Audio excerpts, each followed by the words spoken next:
Bueno, pues espero que va bien el Congreso, ¿estáis disfrutando? Sí, os lo estáis pasando bien, ¿habéis aprendido algo útil hoy? Bueno, pues nada, ya nos vamos contentos a casa. Que sepáis que nuestro grupo es un grupo internacional. O sea, el tema de las pequeñas organizaciones no solamente pasa en España, sino que pasa en el resto del mundo. Y en nuestro grupo tenemos a alguien a quien queremos muchísimo, que es a nuestro querido Gustavo Uribe, que está en México. Y él es consultor en México en pequeñas organizaciones. Lo tenemos hoy un poco nervioso porque con todo esto de la conexión no acabamos de saber. Gustavo, ¿qué tal? Bienvenido. ¿Cómo saldrá? Hola, hola Paco, hola a la audiencia. Buenas tardes para ustedes ya creo, ¿no? Sí, tú te has pegado el madrugón hoy, creo, ¿no? Sí, toda la noche desvelado, pero bueno, vale la pena.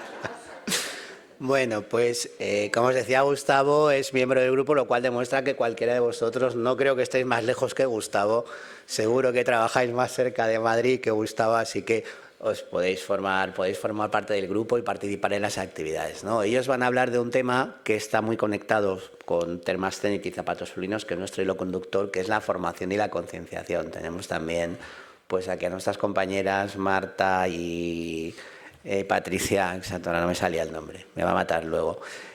Así que las dejo al mando de las operaciones.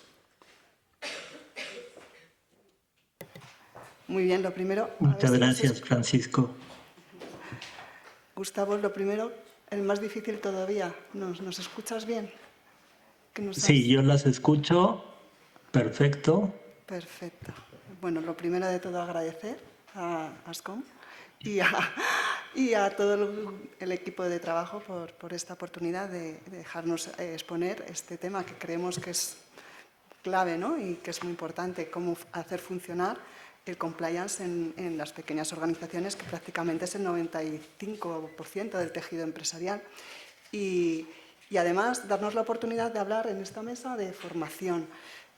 Formación que, pues, para mí, yo creo que no solamente es el éxito de cualquier organización, porque es formar a las personas, y también es el éxito de cualquier sistema de compliance.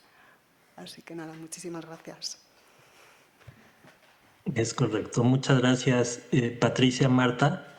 Bueno, vamos a hacer un repaso nada más muy breve de lo que ya se ha comentado a lo largo del Congreso en términos de lo que establece la regulación específicamente en España. Y ahí el artículo 31 del Código Penal, que es del que se ha citado varias veces, nos habla de la responsabilidad penal de las personas jurídicas y cómo es importante o cuánto importa contar con modelos de organización y gestión eficaces para la prevención de delitos, ¿no? Lo comentaban las mesas de zapatos fluinos y de Thermacenit, cómo dependerá incluso del esquema de gobernanza para que esa responsabilidad pueda o no darse para la persona jurídica. Y ahí es donde la formación también es un elemento importante porque de eso dependerá mucho si se llega a la sanción o no.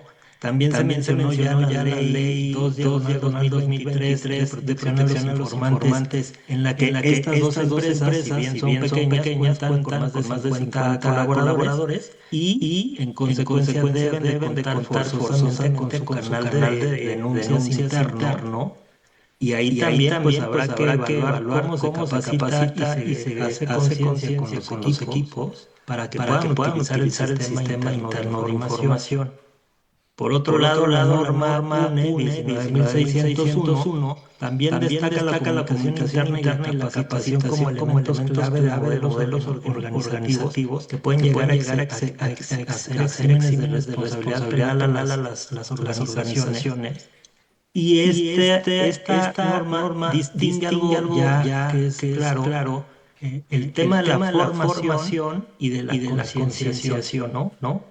distinguir el hecho de que una persona que trabaja en una organización con un nivel superior abajo ya tiene que estar formada en temas específicos que pueden tener riesgos que impacten en las organizaciones, mientras que la concienciación bastará que se aplique para aquellos que tienen el nivel bajo. Y pues hasta ahí todo suena interesante, ¿no? Es el marco jurídico.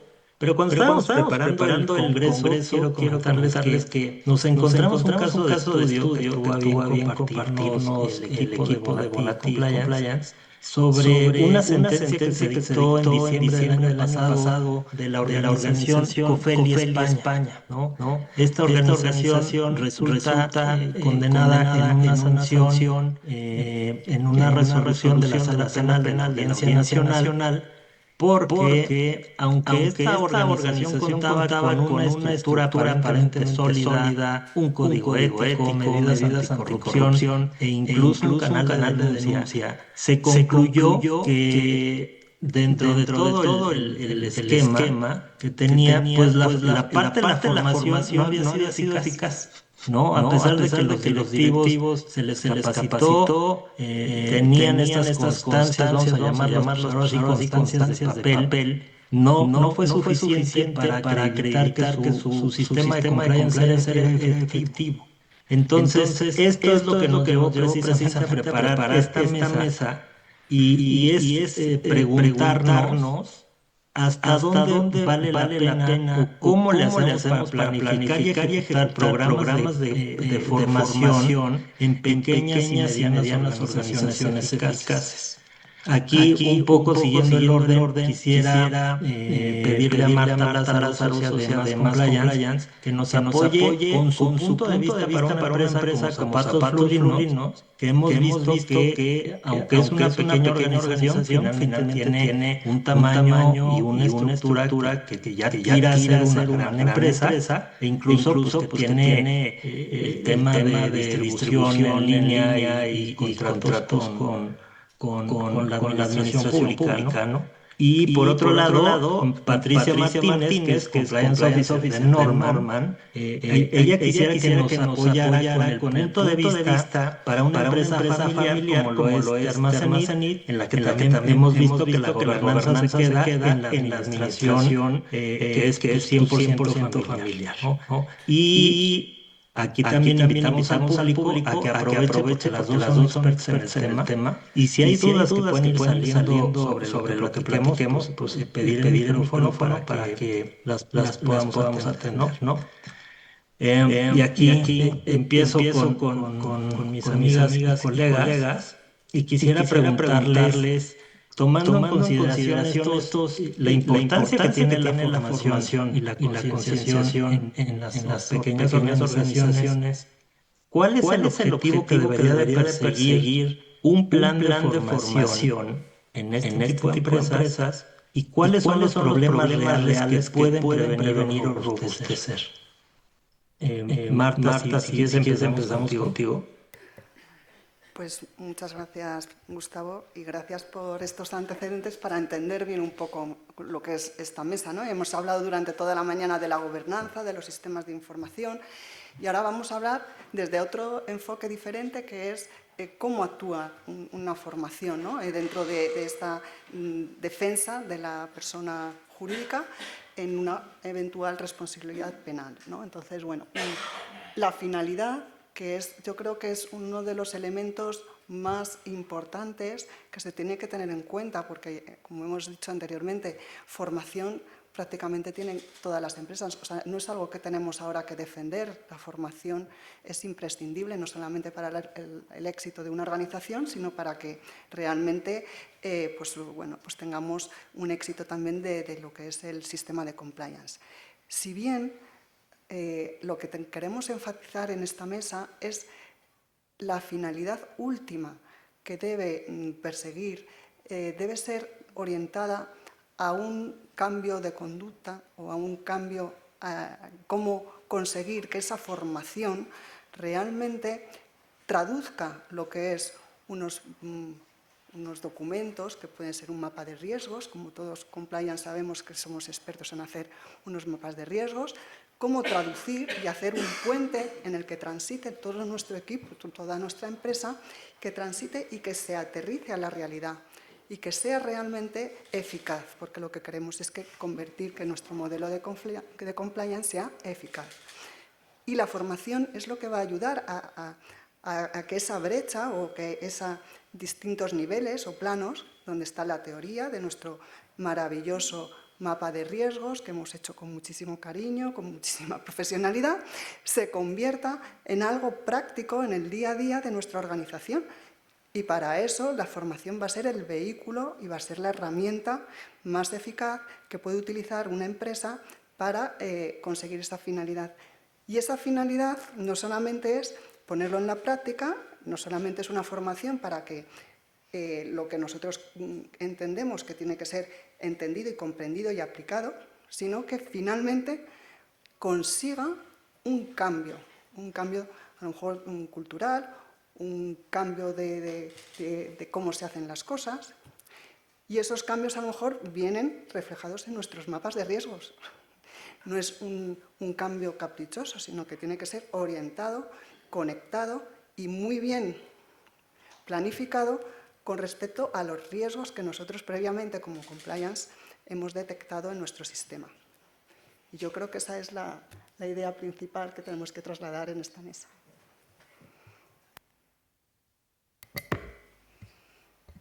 Bueno, un honor estar aquí, así que reitero el agradecimiento. Y además, importante la formación que hasta Sánchez Melgar lo ha mencionado hoy en su ponencia. En el caso de una empresa tan pequeña como las Termas Zenit, ¿cuál es la finalidad de la formación? Pues, en primer lugar, sería el crear como una cultura básica de legalidad, porque tienen que tener una pequeña estructura y evitar también dentro de lo posible, ¿no? y deseable esa sensación de que como somos pequeños, pues no pasa nada. Da igual, ancha es Castilla. También es importante en una empresa tan pequeña pues el gestionar el conflicto de interés que pueda existir. Y en cuanto a la prevención, es importante prevenir el riesgo que puede existir con el contacto directo con clientes. Y aquí hay que ser tajante, porque es importante que esa cercanía no sustituya el control que la empresa tiene que tener, aunque sea pequeña. Muchas gracias. Ahora, están tocando temas que se tocaron previamente, ¿no? Estrella nos decía, por ejemplo, hace rato, oye, pues es que empresas tan pequeñas pues tampoco quieren invertir mucho. O Miguel, que tocaba lo que señalas tú, Patricia, sí, son empresas que al final sí tienen riesgos reales, latentes, y aquí a lo mejor el punto es, y yo creo que esto es una de las partes más interesantes por las que asisten hoy al Congreso muchas personas, es cómo le hacemos para que tengamos la proporcionalidad correcta en estas empresas para poder tener estos planes de concientización, perdón, de concienciación o de formación. Cuando tenemos un compliance officer, por ejemplo, como en Zapatos Florinos, o cuando es la propia administración la que asume la función, como es el caso de Termas Zenit. Ahí, ¿cuál sería la recomendación que le darían a estas empresas? Y quisiera empezar ahora contigo, Patricia, primero, si están de acuerdo. Muy bien. Bueno, por el tamaño de Zenit, pues el compliance ya se ha dicho que es la propia administradora, la propia Elena, así que ella tiene que ser la guía que con su ejemplo pues transmita esa idea, ¿no? Además puede haber apoyos externos puntuales y no me estoy refiriendo a la IA, que sí está tan de moda, sino de verdad, o sea, hay proveedores externos, hay asesores, hay un montón. A lo mejor aquí hay gente también, ¿no?, que se dedica a hacer formaciones puntuales. Por supuesto, charlas breves que entren en una dinámica operativa de la propia empresa. Y luego, evidencias sencillas pero trazables. O sea, aquí no se trata de abarcar mucho, no, es que la proporcionalidad aquí implica sencillez funcional y eso sería lo importante a destacar. Marta, Pues muy bien. ¿qué opinas? Patricia, pues un poco recogiendo un poco, ¿no?, lo que se ha dicho a lo largo de la mañana. ¿Qué le pasa a Flulinos? Pues está en ese término medio y a veces tienden a compararse y a decir, no, es que, claro, yo no tengo los medios que tiene una multinacional, ¿cómo me voy a poner a hacer un plan de formación que pueda ser de una complejidad? Entonces se miran hacia arriba o miran hacia abajo como a Termas Zenit y decir, bueno, pues sí, como no puedo llegar a eso, pues la proporcionalidad es hacer menos y es completamente equivocado. No se trata de hacer menos. Esto es un mensaje que queremos dejar muy claro. La proporcionalidad no significa ni tener que dar formación absolutamente de todo a todos los trabajadores, ni mirarse en una multinacional que a lo mejor tiene unos medios impresionantes, pero tampoco relajarse y decir, bueno, pues como yo no puedo llegar a esos niveles, no voy a hacer absolutamente, voy a quedarme en un mínimo. Entonces, es muy interesante la pregunta porque realmente lo difícil es aterrizar, ¿no?, ese concepto de proporcionalidad. A mí, personalmente, si yo tuviera detrás un PowerPoint, para mí la imagen sería como una diana, ¿no?, que tienes una diana y tienes que apuntar con la flecha, pum, y dar en el centro, ¿no? Es decir, yo como compliance officer, ¿qué tengo que hacer? ¿No? Acercarme dentro de lo más posible al punto número 100, es el más gordo, porque tengo todo mi mapa de riesgos, tengo además poco presupuesto, tengo unos medios materiales. ¿Cómo voy a intentar manejar todas estas limitaciones materiales y de tiempo y acercarme lo más posible a ese núcleo que es mis riesgos, donde están mis verdaderos problemas que me puedan surgir, no solamente a efectos reputacionales, de negocio, sino en el caso de que un juez, en el eventual supuesto de que yo me tenga que poner delante de un juez y lo tenga que defender, porque muchas veces el ejercicio que teníamos que hacer también un poco es sacarnos de nuestro despacho y vernos desde fuera cómo nos va a ver un juez, ¿no? Y hacer ese ejercicio creo que es importante para mirar también la proporcionalidad. ¿Y qué nos va a pedir un juez cuando está hablando de proporcionalidad? Hemos tenido esta mañana la oportunidad de escuchar a Julián y evidentemente pues no hay una fórmula única, porque si hubiera una fórmula única pues sería como dar un botón y sería facilísimo. Lo que tenemos que hacer, y es la complejidad que tiene, es adaptar y tener esa flexibilidad que tienen precisamente las pequeñas y medianas organizaciones para tener efectivamente en su mapa de riesgos esa priorización. Nos va a ayudar también muchísimo, y lo acabas de mencionar también, Gustavo, que en la nueva norma diferencia lo que es formación de lo que es concienciación. Y esto nos va a ayudar también a discriminar, a ver qué riesgos que ya son medios altos van a exigir que la empresa dé una formación. ¿Y qué tipo de formación? Segmentada. ¿A quiénes? Tenemos que preguntarnos, ¿a quién realmente tengo que dar esa formación? Lo dijo María esta mañana, si nosotros en Flulinos tenemos un 30% de negocio de licitación pública, ¿dónde van a estar nuestros riesgos? Pues a lo mejor tenemos un problema muy importante en anticorrupción o en blanqueo o en una serie de cuestiones penales donde no van a estar implicados todos los directivos ni todos los profesionales. Entonces, nosotros con nuestra flecha, nuestra puntería, tenemos que ir precisamente, y esa es la proporcionalidad, a ser los más precisos posibles. ¿Qué le pasaría si tenemos que ir con nuestro plan de formación a un juez y explicárselo? Decir, oiga, es que usted tenía una puntería malísima, o no estaba mirando lo que tenía que mirar porque usted ha apuntado y le ha dado al del frente y no ha dado ni a nada de la diana, y usted tenía una puntería malísima, entonces yo le voy a condenar porque es que ya no es que usted, es que usted no ha entrenado nada en su casa, no ha tirado ni una flecha donde la tenía que tirar. ¿no? Entonces, a mí estas imágenes, y así es lo que muchas veces intento trasladar, porque yo creo que es difícil de explicar, porque hay tantas proporcionalidades o conceptos de proporcionalidad como empresas o organizaciones, porque cada uno va a tener su propio sector, su propia complicación en cuanto a modelo de gestión, a presupuesto.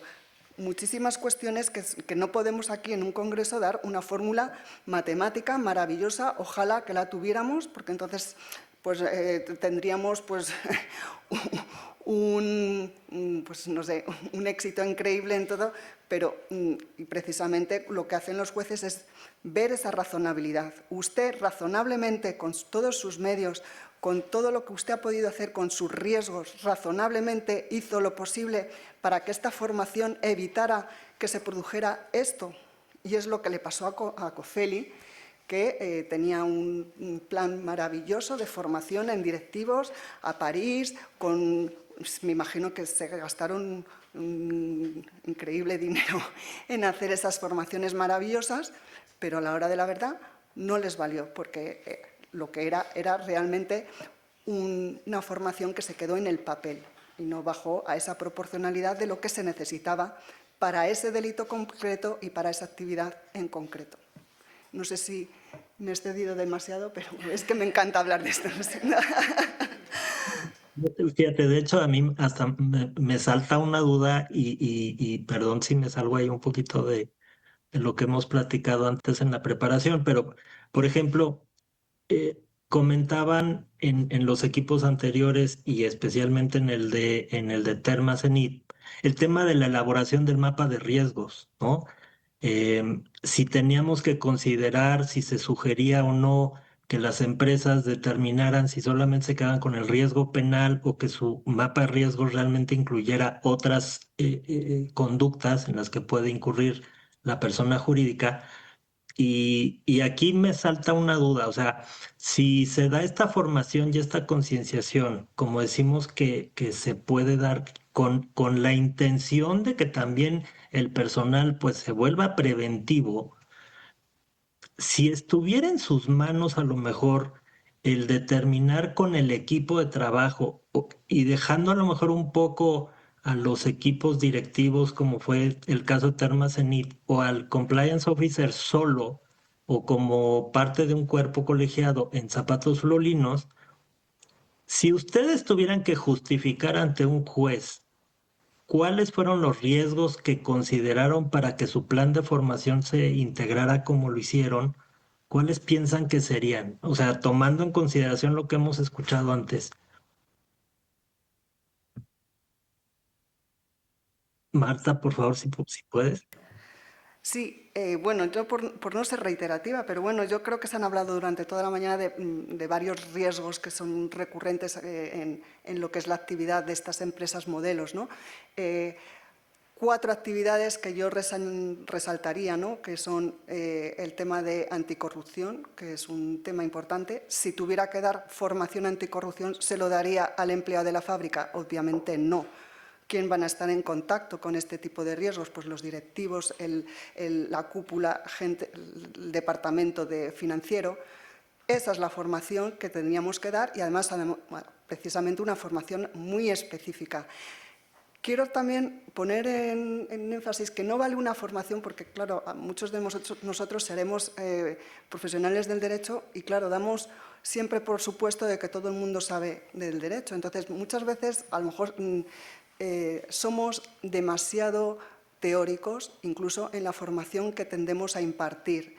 Y yo creo que la formación, incluso hablando de compliance y hablando de temas jurídicos, debe de tener un enfoque eminentemente práctico. Es decir, lo que se tiene que llevar esos directivos y esas personas es esa traducción de nuestro mapa de riesgos a realidades concretas de su día a día. Es decir, que después de la formación ellos sepan qué pasa si yo hago esto, que lo tengo todo el día encima de mi mesa de trabajo. Y entonces, ¿qué tiene que hacer esa formación? Tiene que dar esas herramientas y esas respuestas adecuadas a la legalidad y a lo que es pues el código ético de su empresa, para que sepa muy bien cómo se tiene que desarrollar y cómo tiene que implementar ese mapa de riesgos en su día a día. Y si no lo sabe, también lo hemos hablado a lo largo de la mañana, tenemos un canal no vamos a decir de denuncias, un canal ético. Oye, no sé muy bien qué hacer con este regalo. Es que me pide un Rolex. Ya sé que esto, a lo mejor yo no soy del mundo del derecho, pero a lo mejor es obvio, ¿no? Que para una contratación y hacer un regalo no es lo mismo hacer una caja de bombones que regalar un Rolex. Pues no. Pero no lo tengo muy claro, pues acudo, ¿no?, a este sistema de voy a ver qué dicen mis superiores o lo que dicen a través de voy a presentar una duda. Entonces, esto, si después de una formación se ha logrado que esa persona en su día a día integre esa conducta o esa alarma, porque dice, ojo, se me ha creado ya una alarma. Esto ya me han contado el otro día que esto podría ser constitutivo de un delito, y antes ni se lo planteaban, ¿no? Entonces, esas alarmas, esas dudas, si ya hemos logrado a través de una formación que se cambien esas dinámicas, eso ya es, desde un punto de vista práctico, eso es realmente lo que se exige, ¿no? Para que sea una formación que sirva de escudo realmente ante una eventual análisis por parte de un juez de qué estamos haciendo con nuestro sistema, ¿no?, de formación. Patricia. Bueno, en el caso de Zenit, pues que es una empresa de servicios, es pequeña, pues básicamente serían 5 campos en los que se podría plantear, ¿no? Uno es la insolvencia, otro sería el delito fiscal, pues no pagar el IVA, acudir a un tratamiento y no pagar el IVA. Otro sería también la protección de datos. Y aquí sí que, ojo, porque ha habido ya casos de empresas que han recibido su correspondiente multa o sentencia, y no os puedo decir, ha sido multa, no sentencia, pero con respecto a WhatsApp de conversaciones que parecen inofensivas, pero que ha habido, pues, que afecta a la protección de datos. También acoso y discriminación. ¿Y aquí cómo se puede ver esto? Pues, por ejemplo, que un empleado reciba menos propina que otro, o los turnos de trabajo. Todo esto, pues, también conviene mirarlo. Y como es una empresa de servicios, pues os diría la seguridad sanitaria, porque a lo mejor es una empresa que por el tamaño que tiene y por su estructura, pues pretende ahorrar costes. Y bueno, también ha habido casos en los que se ha reutilizado el material precisamente por ahorro, porque el trabajador ha percibido, pues, que tenía que ahorrar, y ha habido, pues, problemas sanitarios, ¿no? Básicamente esto. Yo creo que al final la formación no solo tiene que darse, sino que tiene que ser eficaz. Yo veo empresas que sí que han hecho el cursillo de turno, pero ahí se ha quedado.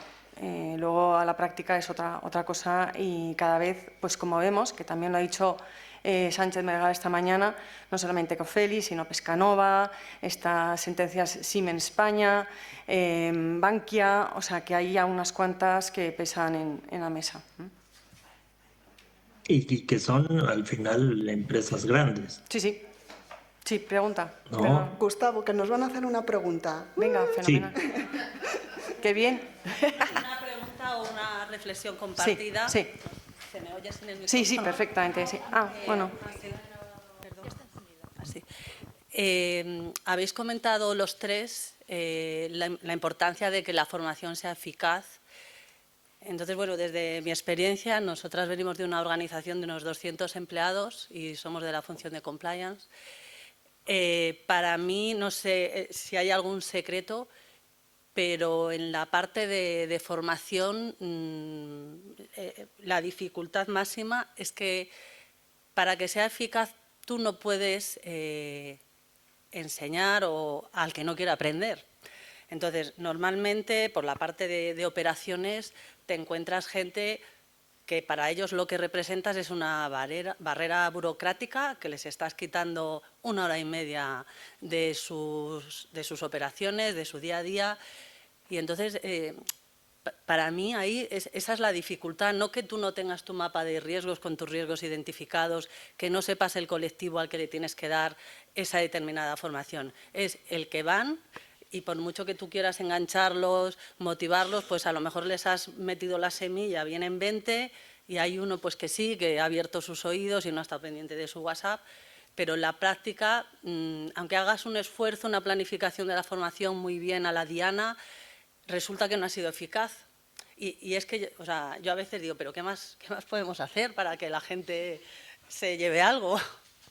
Es un poco bueno compartir con vosotros eso Para de eso cómo venimos hacerla a este eficaz. congreso. Justo teníamos uno de los puntos, te has adelantado, porque es los retos, ¿no? Los retos y las dificultades que tiene que sortear precisamente la formación. Cosas que has comentado, la fatiga, otro curso más. Es una de las dificultades. La dificultad está ahí. Lo que nos va a exigir un juez no es que hayamos metido la semillita y haya crecido en el cerebro de todos nuestros trabajadores, sino que realmente hayamos hecho todo lo razonable desde nuestro poder, que es el ofrecer una formación, que esa formación sea práctica, eficaz, proporcionada y que tenga una finalidad concreta, que es cambiar una serie de conductas. Eso es lo que nos van a exigir a nosotros como empresa. Lógicamente, todo esto lo vamos a insertar dentro de un ciclo, porque va a ser dinámico y va a ser desde que top, o sea, desde que la cúpula esté implicada, a que haya un proceso de análisis, seguimiento, de métricas, o sea, que es una cosa totalmente, la actividad, la implicación real que tenga la empresa con respecto a esta formación es el análisis que nos van a hacer ante una eventual responsabilidad penal. Lo que no podemos hacer es abrir la cabeza de la gente, meterle ahí, implantarle el tema de la formación por muy buena voluntad que vayamos a tener.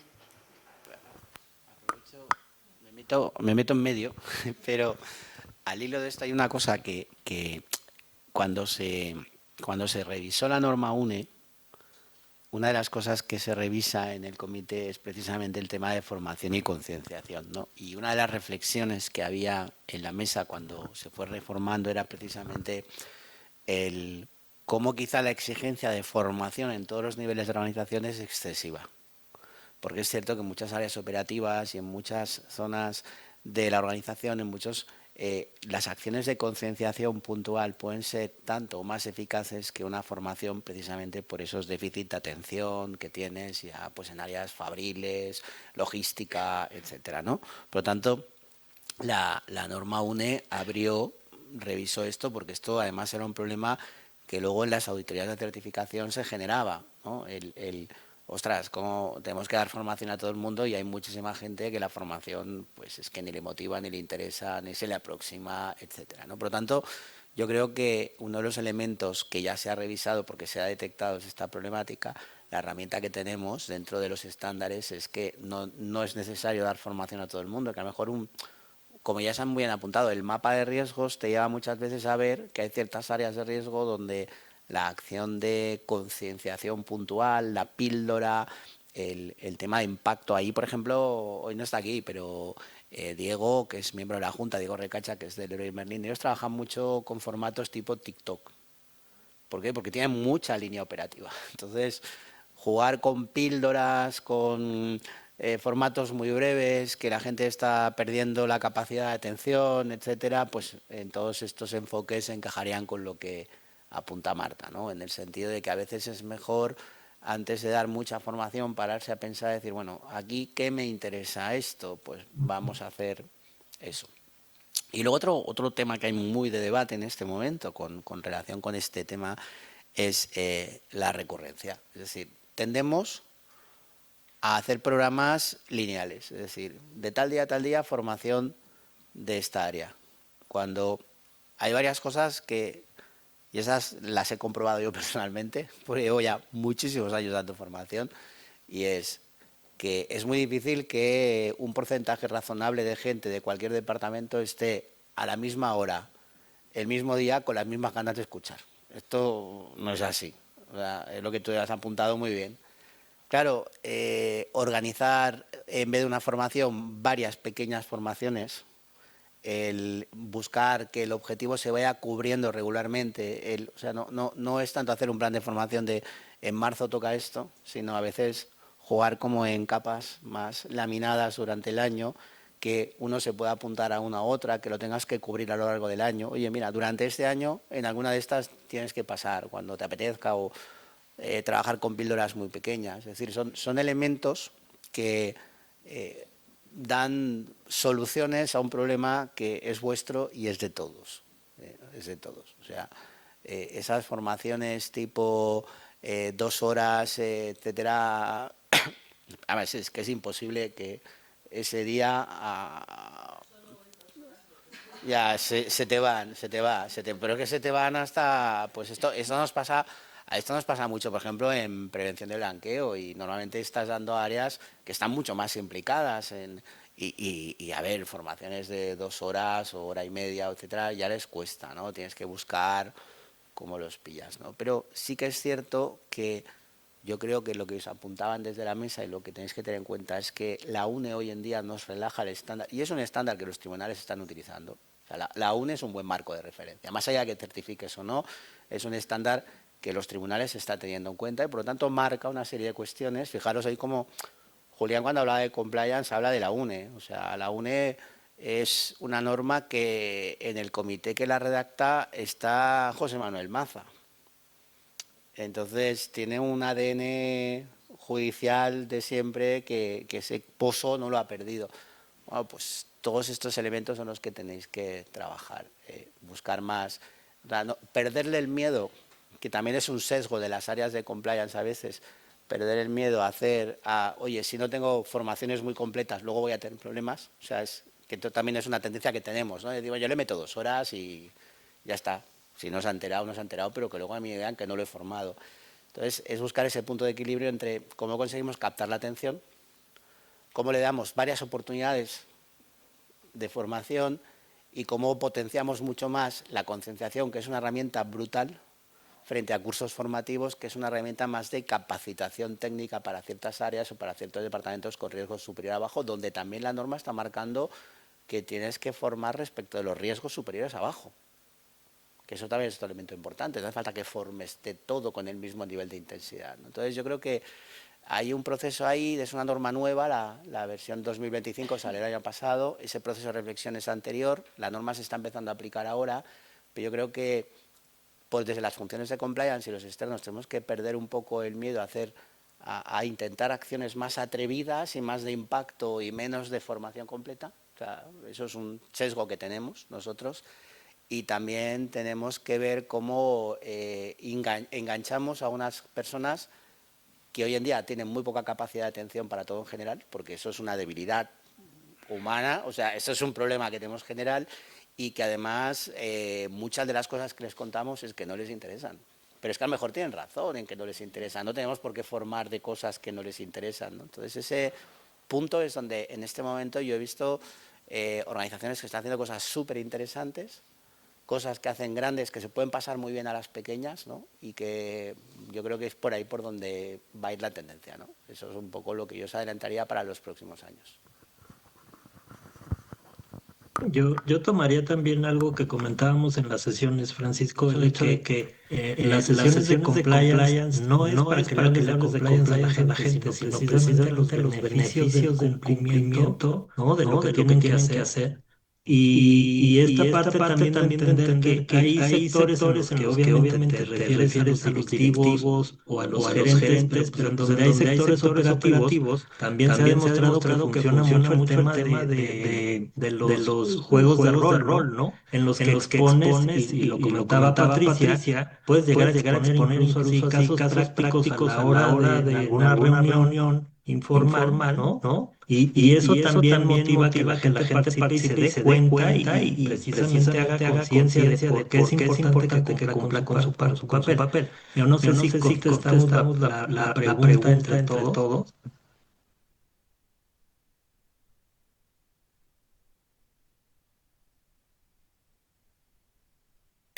De todas pensaría maneras, que sí. recogemos el guante de la formación, que parece que ha sido así como un tema bonito, ¿no? Y recogemos el guante de Francisco y lo retomamos en otra ocasión. Os invitamos a otro webinar o lo que queráis. No sé cómo andamos de tiempo, ¿eh? Fatal, fatal. Nos están echando, Gustavo. Nos despedimos. Y saben que sí vamos a tener un par de preguntas también, yo creo que interesantes, que surgen a partir de esta última que nos hicieron del público. Muchas gracias. Em, y coincido con Marta, yo creo que les quedamos a deber ya sea algún webinar o algún material, pero pensamos que este es uno de los temas más importantes, el cómo acreditamos que contamos con planes de formación acordes a la organización, cómo acreditamos que son eficaces y cómo los hacemos que funcionen, ¿no? Digo, lamentablemente el tiempo nos ganó. Muchas gracias al equipo también de soporte, tanto del Instituto de Ingeniería como de ASCOM por apoyarme para conectarme. Gracias a mis compañeras y gracias a ustedes, audiencia, por la paciencia que nos tuvieron. Ya nos robamos unos minutos. Gracias.